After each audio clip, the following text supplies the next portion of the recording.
How you been, Kelly? How are you guys doing? It's nice to see you again. Absolutely. How's everything been going since the last time we spoke? Anything different? It's yeah, kind of. This cup is annoying. Okay, so honestly things got kind of like worse for a little while, but now they're doing a lot better. I stopped hanging out with a lot of people out here, man. Like there is so much like drama and chaos and like. It's just bullshit. I mean, what do you want? We're all like homeless addicts. How did things get worse? Cranky. My backpack got stolen. I broke my glasses, so now I'm like kind of blind out here. My cell phone got stolen. Like just like a whole bunch of stuff. You know what I'm saying? Like a couple people that I really, really trusted, like really just completely screwed me over and like, but yeah, I just kind of like, I don't know, just kind of keep to myself now. Like, just kind of like look out for me and don't really, you know what I'm saying? Like I don't know. Just don't really, fuck with anybody else out here anymore, and it's going pretty well. It's going pretty well, actually.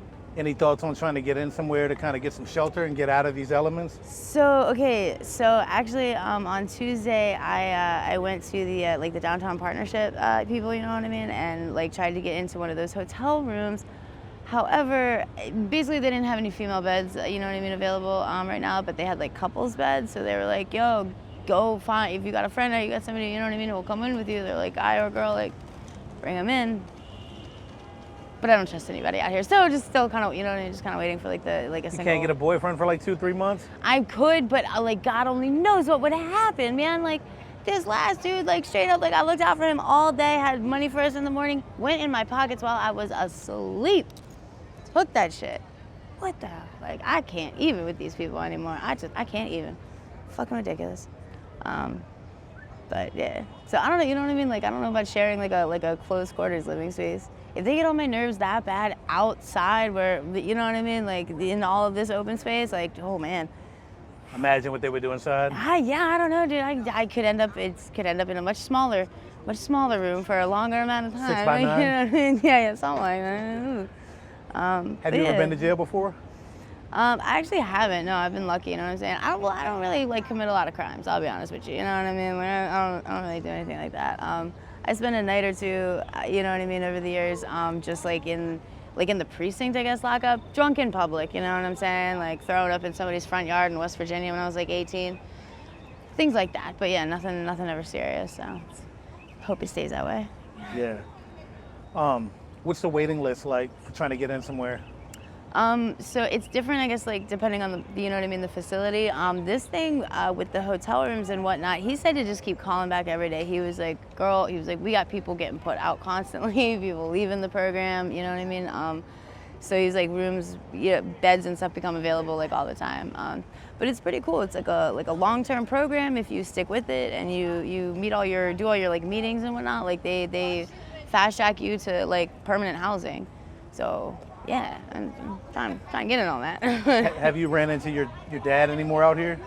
I have not actually. That's another thing. I just kind of like cut all of them. Like I don't talk to like my family. Like I really just like, I keep to myself. I focus on, you know what I mean, like what I need to be doing out here, and just I don't know. It's a lot better. I like it.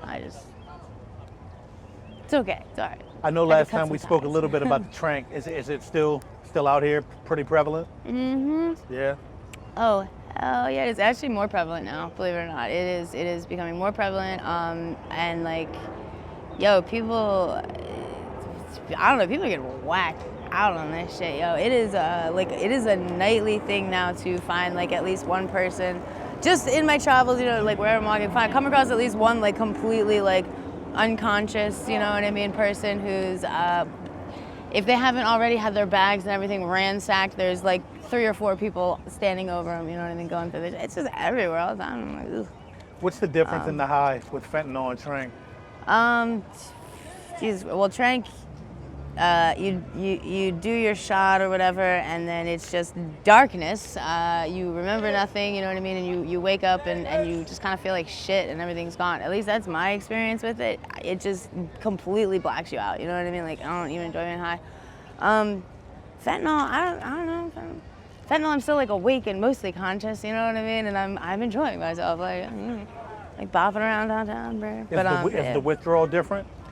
I don't really know, because I try to, like I said, I try to stay away from the tranq. And honestly, also because, dude, man, I haven't really let myself go through withdrawal in a long time, like a long time. I try to stay on top of that shit. You know what I mean? And like even if I'm like you still got a good whole day's worth of time before you even start feeling like a little bit sick with how, you know what I mean, the half-life and all this shit. And like, How long can one pill get you good for the whole day?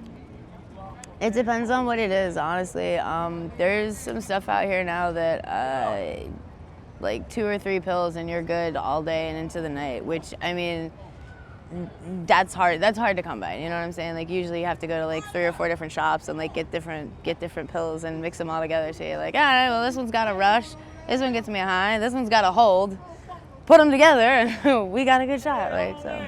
You have any kind of tester out here that you can test actually what you're doing? They give you all the exchange program, all the needle exchange programs, any like harm reduction facility, any what are they called? Like any, like, you know what I mean? Like methadone, Suboxone clinic, any and all of those places, they have fentanyl and xylazine test strips. And like they give you, you know what I mean, the whole kit and everything. And you just put like a little bit, of your, you know what I mean, your stuff in there, and like you put it with water and put the test strip in it, and it'll tell you if you've got xylazine or fentanyl or both, you know what I'm saying? But it doesn't, that's all that you can test for. So like there's all kinds of other shit out here that like could be in it that, I don't know, you know what I mean? And they're not like giving us anything to figure out what it is. I know there's a couple places that were doing studies recently where like, if you brought them a pill and like did like a little mini, like, I guess, survey, you know what I mean, like where you got it or whatnot, and like describe, I guess, like what, you know what I mean, and let them test it, they would give you $20. So you know what I mean, like I think they're trying to figure out, at least some people, they're trying to figure out what all where is it's in coming this from. shit. Yeah, that's what I think. That's I think why you have to tell like where, you know what I'm saying, and like, but they're also trying to figure out what the fuck is in it. You know what I'm saying? And but yeah, I had a couple of people like come back with like their little sheets and be people like, just yo, put random like, shit like shit from CVS. That's what I was getting ready to say. Is, yeah, dude, there's all kinds of stuff in these pills sometimes, and it's like at least stuff I've never even heard of. Like, well, you know what I mean? Like, I don't know, all kinds of medications in there. There's like forms. I mean, one of them, I think it even had just like some aspirin and stuff in it. It was just like, why even put any of that in there? Like, why? I don't know. It's just, but yeah, all kinds of stuff. And then you got there's like been an influx now of meth. We got a whole meth comeback or whatever, wave in the Baltimore area. So that's been fun. Not really, it's terrible. But I don't know. Yes, there's Have you ever thought about maybe trying to get out of Baltimore or nah? Yes, actually, constantly. I say it all the time, and I'm like, why am I still here? Like, curse you, Lord. No, I'm just kidding. I don't curse the Lord. I do want to get the fuck out of Baltimore. Yeah, I don't know. I can't do it on my own, like straight up. Like because I am like physically addicted the way that I am, I am chained here. It's like just as bad and stupid as being on methadone. Like I can't fucking go anywhere because after a couple of days, like, yeah, I will be like incapacitated, and I will like ride your grandma if she'll get me back to Baltimore City, you know what I mean? So I can like go calling. It's terrible.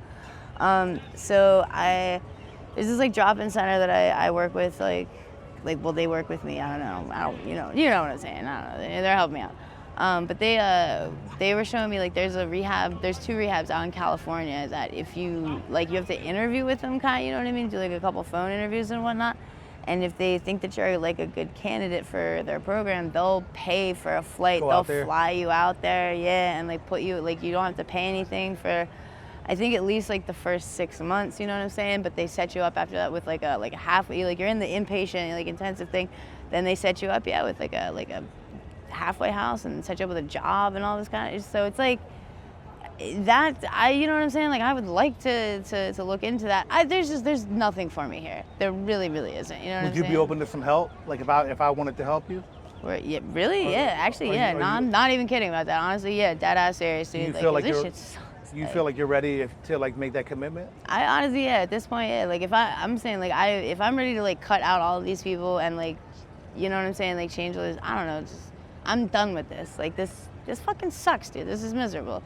You know what I mean? Like I don't like having to sit out here all day, every day and like beg strangers for help. You know what I mean? But like straight up, it's crazy, but like it's like you can't work when you are using these drugs. It just doesn't, you can't, they don't overlap. You can't, you know what I'm saying?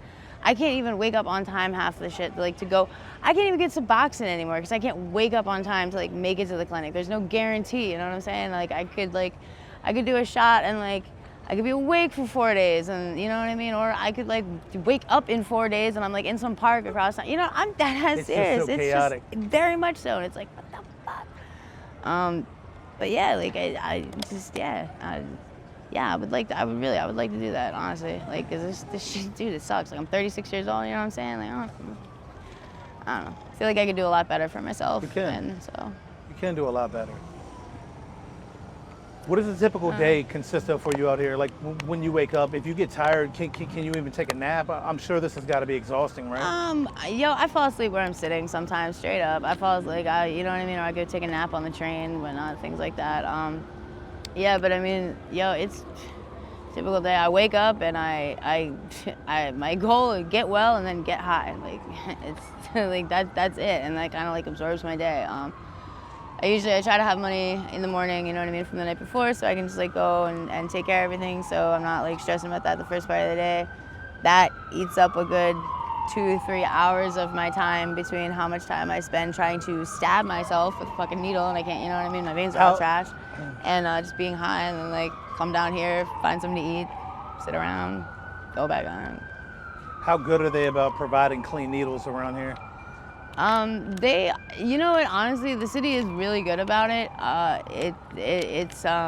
The city is really good about it, like, and then like there's tons of people who go to these places where they give them away for free and then come out and sell them on the street. They're really always available, honestly. That's not really the problem. Like I'll go through bags and bags and bags of needles sitting there, like at one time. It's just, I've been doing this for years. My veins are shot, and whatever the fuck they're putting in it now is like, it is like melting people's veins, mine included. Like it is just destroying your skin, everything. Like it's Do you worry about diseases and things like that? Yeah, absolutely. Honestly, what do you do to kind of prevent that or protect yourself? As much as I can when I'm in the right enough state of mind, you know what I mean, to do something about it. Like so, like I always try to make, like I always have. If I don't have brand new needles, they are my needles that have only been used, you know what I mean, like once or twice. Like I clean them out after I use them. Like I don't share works with anybody else. Definitely don't pick anything up off the ground. Constantly slathering myself in like hand sanitizer and like, you know what I mean? Like a couple times a day I try to make a point to like go into like a public place, like one of the few that will let you use their restroom and like wash, like, you know what I mean? Like with soap and water, like wash my hands and arms and everything. All the places, like they even, there's wound care abound, you know what I mean? They have vans that come around? They got, I was gonna say, they got the mobile people that'll come out and do it for you. There's tons of places where you can go and get wound care kits. Pretty much any place where you can get methadone or Suboxone or like condoms or needles, you can also get wound care. It's all like in, you know what I mean, in one to go.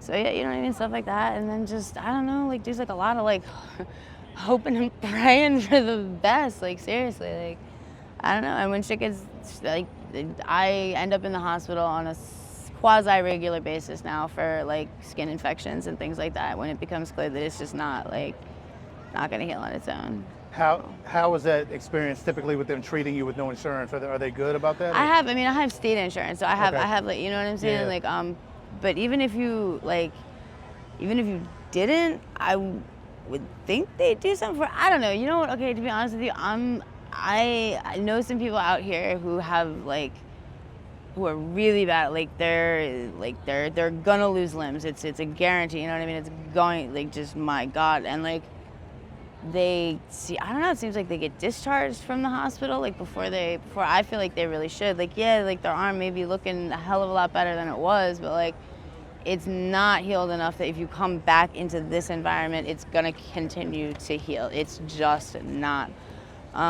So I don't understand why they're releasing them you know what I mean? But I've always had good experiences. I mean, I've had to, mostly I end up on IV antibiotics straight up. I end up in the, you know what I mean, in the hospital for a couple of weeks. IV antibiotics, you know what I mean? They lance some. A couple of times I've had to have emergency surgery. I thought they were gonna take my right arm, you know what I mean, a couple of years ago. They ended up tapping the joint in my shoulder and in my wrist.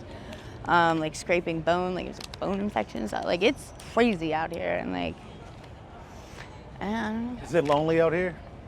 yeah, Yeah? it is. Yeah, it sucks. That's the Sure. biggest thing that sucks these days, honestly. Is like, yeah, the drugs really suck. You know what I mean? You can't really like that. That's become such a hassle. But it is just how miserable it is out here. How the people, you can't trust anybody, and you are alone. Even when you're like in a crowd, you know what I mean? And there's constantly people around you. You are so alone, and like it's just, oh God, I don't know. I can't deal with that anymore. Well, listen, I'm gonna definitely try to help you and see what I can do to find somewhere for you to go. I appreciate that a lot, man. Seriously, thank you. Absolutely. I appreciate you sharing your story again, Kate. Yeah, no, thank you. I appreciate coming and finding me. Seriously, thank you guys.